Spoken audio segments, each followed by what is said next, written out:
Our next speaker is a big surprise. No one even knew this was happening until about 10 minutes ago, maybe 15. And I'm not going to waste too much time talking about him, but there is an intellectual heir apparent to Murray Rothbard alive today, in my opinion. It is none other than the great Dr. Walter Block. Please welcome Dr. Block.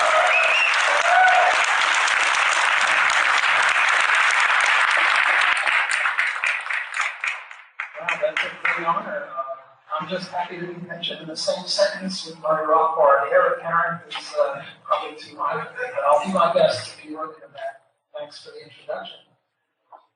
I'm not on the program. I'm just sort of a passerby, and somehow I got drafted into this. I guess my motto is we believe in the non-aggression principle, but if you really want to get something done, you have to use violence. So they threaten me that if I don't speak, they'll mess with me. So here I am. The reason I came just as an audience participant is I'm a big fan of Tom Woods. And when I heard that he was running a seminar here, I wrote an irate note to him saying, "How dare you come to New Orleans without my permission?" He didn't respond to that. I have no preparation, so I'll just sort of chat about myself and my connection with liberty and with the Libertarian Party. I went to Madison High School in Brooklyn. We have very famous people, senators, Bernie Sanders, Chuck Schumer. What's the name of that old lady on the Supreme Court? Yeah, she's also a graduate of Madison High School. When I went to Madison High School, I was sort of a pinko commie, just like everyone else was. And, that was new, and I was too busy being on the track team and chasing girls to think about anything political. Bernie Sanders and I were on the same track team, and we both ran the same distances. He was one of the best runners in the city. I was sort of mediocre. And we lived in the same quadrant away from Madison High School, so we walked to school. We overlapped 4 years in high school and 1 year at college, at Brooklyn College. And my views were roughly his views. He was much more articulate, much more interested in that stuff, but that was my view.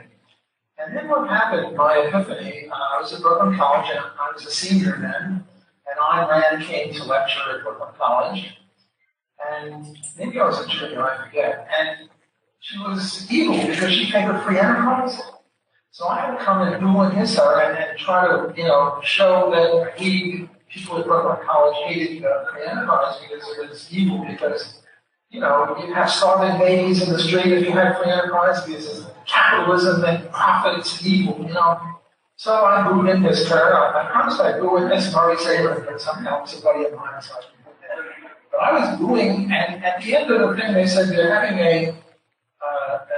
the Ayn Rand study group invited her to Brooklyn College, and then, can you hear me? Am I okay? And they said that there was this luncheon in her honor, and anyone could come, even if you disagreed. And I wanted to, show her that socialism was the way to go. And there was this long table, maybe 50 people on the side, and Ayn Rand was sitting at the head of it. And on her side was Nathaniel Brandon and Beekoff and Greenspan and people like that. And the only empty seat was way at the other end of the table. So I went there and I turned to my neighbor and I said, well, socialism is the way to go. Capitalism is evil. And he said, well, I don't really know all that much about it, but the people who do are at the other end of the table. So I was, I went up and I stuck my head between Ayn and Nathan's heads, and I said, does anyone want to debate on socialism and capitalism?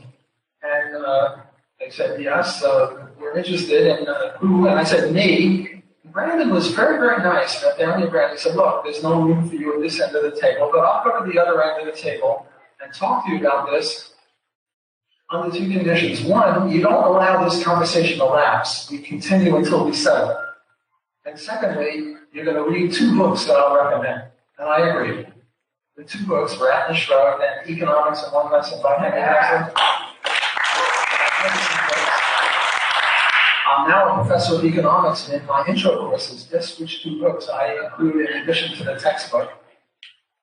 So, by the way, I'm always looking for good students. So if you know of any children or grandchildren, or if you're a college age, think of Loyola University. Our entire department is all Austro-Libertarian, which is amazing. No other school in the known universe can make that claim. So if you've got a son or a daughter or a grandchild, or you're of that age, think of Loyola. A little commercial advertisement here. So I talked to Brandon.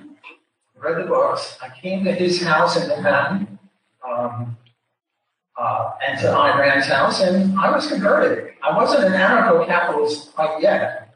That took Murray Roth for it. But I was, a free enterpriser of the Hazlitt and Ayn Rand style. And then I would go to the Nathaniel Branden Institute meetings, and I didn't really like it. It was sort of cultish. Because, if you had asked Ayn Rand a question like, on page 444 of Atlas Shrugged, you said this, could you elaborate on it? She would, treat that very nicely. But if you said on page 444 you said this, and on page 902 you said that, and I see a contradiction, you know what she would do? She would say, get out.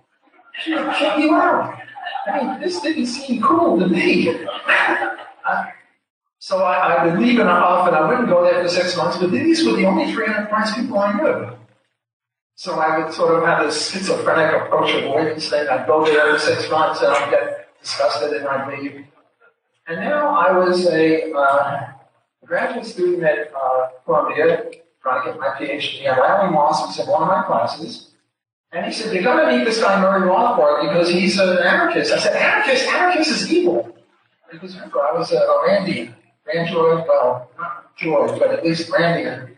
And finally, he and his roommate, Jerry Wallace, ganged up on me, and they compelled me to watch me at Murray's house. And I met Murray, and, I had read a little bit of his stuff, and what I expected was some sort of guy with a machine gun and, 6'5" and muscles, sort of like Arnold Schwarzenegger. So he was this little fat Jewish guy who kept me in stitches, The big problem I had with Murray is sun cramps from laughing. It was just horrible, sitting there for hour after hour laughing. In any case, he converted me to anarchist philosophy in about 10 minutes, using the same sort of thing I had been using based on Hazlitt. He said, look, you see why we should privatize the post office, profits and profit and loss, and if they don't do a good job, they exit. Well, why couldn't we do it with police? Why couldn't we do it with armies? Why couldn't we do it with courts? And after about 10 minutes, I sort of saw that, and I became an anarcho-capitalist, which I have been ever since. My first foray into politics was that I met Murray in maybe 1965. In 1969, before the LP was started, I ran for this assembly. In New York, there's an assembly and a senate, so I was running for assembly, and I called a campaign block for this assembly. I wanted to disassemble the assembly. And I must have got about 10 votes or so. I don't remember how many votes I got, but I was in there before the LP. The national LP didn't start until 1971, I think. And I was there in 69 running for the assembly in New York State. I also ran for vice president of the LP. I didn't make it, but I came in third out of five. And I've been an advocate, a supporter of the LP for many, many years. I give speeches at the National Convention. There is a National Convention this weekend, and I'm speaking there. I give lectures at state conventions all over the place. I don't know that I've been to 50 different states, but maybe 30 different states over my career. So I've been a big supporter of the LP. And I'm still a big supporter of the LP, and I'm not a fair weather supporter of the LP. Some people are fair weather supporters of the LP, like when Bob Barr got in. Bob Barr, I hate to tell you, he was not a libertarian. They asked him, well, what's your view on legalizing marijuana? And he said, well, that's a state issue. I'm running for national, so I can't talk about that. So then they said a hypothetical. Well, suppose you were running for governor of the state on the LP ticket. What would your view be on marijuana then? So that's too hypothetical. I can't talk about that. He was not a libertarian. Which would I prefer? A Bob Barr-led libertarian party or no libertarian party at all? I would prefer a Bob Barr-led Libertarian Party to no Libertarian Party at all.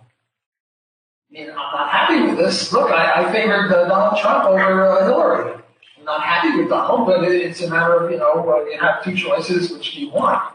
Do we want a very bad leader of the Libertarian Party or no Libertarian Party at all? And I say, let's keep the Libertarian Party going. Why? Because the word liberty gets mentioned.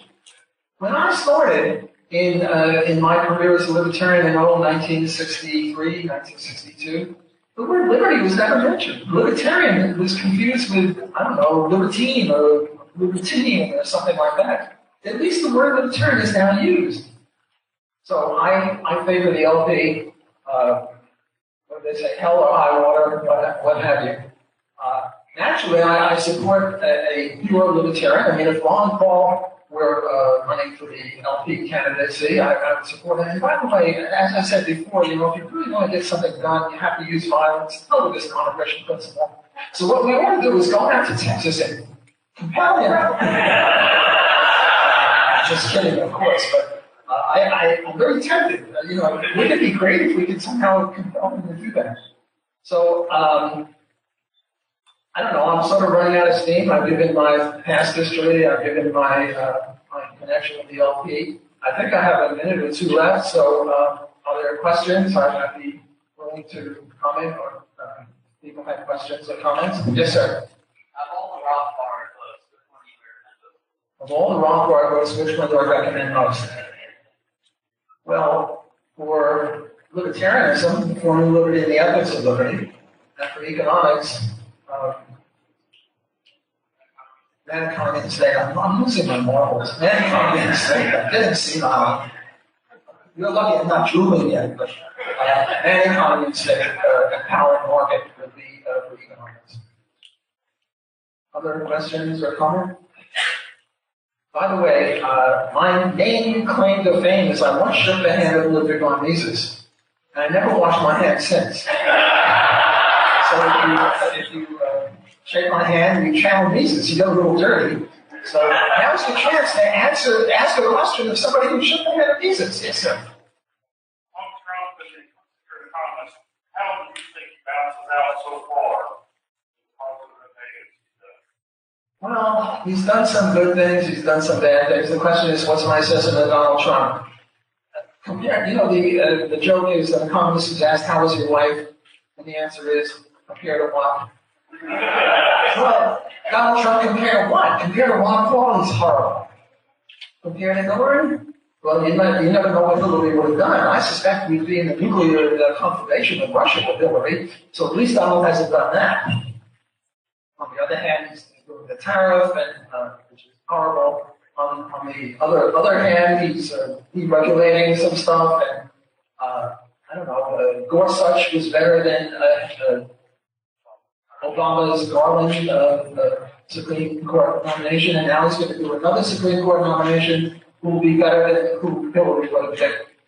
So I'm sort of still vaguely on a Donald supporter, very lukewarm, but a Donald supporter, because I think the options, the alternatives that we would have otherwise have had would have been worse than Donald.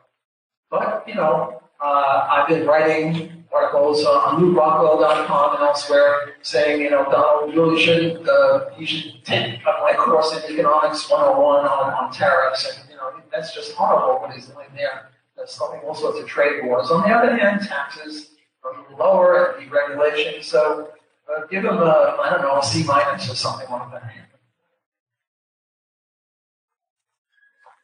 My time's up. Thanks for your attention.